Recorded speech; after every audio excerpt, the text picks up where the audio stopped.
മുനമ്പം വിഷയത്തിൽ സർക്കാർ വിളിച്ച ഉന്നതതല യോഗം ആരംഭിച്ചു. മുഖ്യമന്ത്രിയും മന്ത്രിമാരായ K Rajan, Abdurahman, P Rajeev, chief secretary, വകുപ്പ് സെക്രട്ടറിമാർ, വഖഫ് ബോർഡ് ചെയർമാൻ ഉൾപ്പെടെയുള്ളവരാണ് യോഗത്തിൽ പങ്കെടുക്കുന്നത്. കൂടുതൽ വിവരങ്ങളുമായി ശാലിനി ചേർന്നുണ്ട്. ശാലിനി, മുഖ്യമന്ത്രിയുടെ നേതൃത്വത്തിൽ വിളിച്ചു ചേർത്ത യോഗം ആരംഭിച്ചിരിക്കുകയാണ്. എന്താണ് മറ്റു വിവരങ്ങൾ?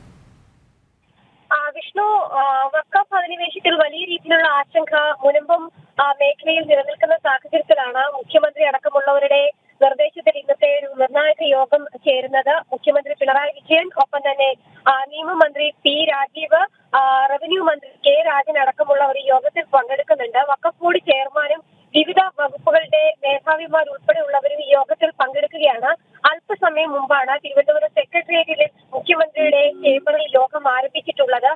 ഇന്ന് രാവിലെ ഇടതുമുന്നണി യോഗത്തിലടക്കം മുഖ്യമന്ത്രി ഈ മുനമ്പം വിഷയത്തിൽ നിർണായകമായിട്ടുള്ള ചില പ്രസ്താവനകൾ നടത്തിയിരുന്നു. മുനമ്പം വിഷയമടക്കം ചർച്ചയിലൂടെ പരിഹരിക്കും, അല്ലെങ്കിൽ പ്രശ്നമുണ്ടാക്കി മുന്നോട്ട് പോകില്ല എന്നുള്ളൊരു നടപടി അല്ലെങ്കിൽ അത്തരത്തിലൊരു പ്രസ്താവനയാണ് മുഖ്യമന്ത്രിയുടെ ഭാഗത്തു നിന്ന് ഉണ്ടായിട്ടുള്ളത്. വലിയ രീതിയിൽ ബഹുജന പ്രതിഷേധങ്ങൾ ഉൾപ്പെടെ ഉണ്ടായ സാഹചര്യത്തിൽ കൂടിയാണ് അടിയന്തരമായ യോഗം ചേരണം, വിഷയത്തിൽ ചർച്ചയിലൂടെ മാത്രമേ പരിഹാരം ഉണ്ടാകൂ എന്നുള്ള ആവശ്യം മുനമ്പം മേഖലയിലെ ജനങ്ങളടക്കം മുന്നോട്ട് വെച്ചത്. തെരഞ്ഞെടുപ്പിന്റെ പശ്ചാത്തലത്തിൽ മാറ്റിവെച്ച ഒരു ചർച്ച കൂടിയാണ് ഇന്ന് ചേരുന്നത് എന്നുള്ളതാണ് ഏറ്റവും ശ്രദ്ധേയമായിട്ടുള്ള കാര്യം. ഇടത് വലതു മുന്നണികൾ മുനമ്പം വിഷയത്തിലും ചെല്ലാനും അടക്കമുള്ള മേഖലകളിൽ വഖഫ് ബോർഡ് നടത്തുന്ന അധിനിവേശത്തിൽ മൗനം തുടരുന്ന ഒരു സാഹചര്യമുണ്ട്.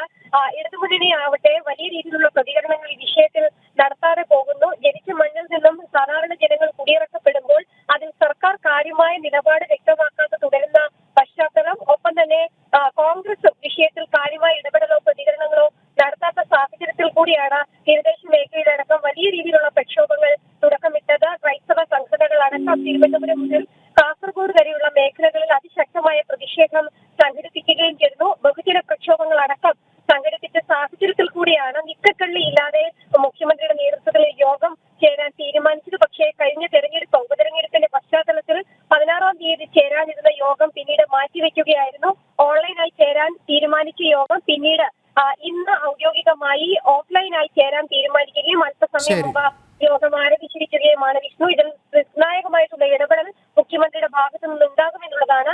യോഗത്തിന് ശേഷം തീരുമാനം അറിഞ്ഞതിനു ശേഷം പ്രതിഷേധവും പ്രക്ഷോഭവും ശക്തമാക്കാനും അല്ലെങ്കിൽ അത് പിൻവലിക്കാനുമുള്ള തീരുമാനത്തിലാണ് മുനമ്പവും ചെല്ലാനും അടക്കമുള്ള മേഖലയിലെ സാധാരണ ജനങ്ങൾ. വിഷ്ണു, ശരി, ശാലിനിയാണ് വിവരങ്ങൾ നൽകിയത്.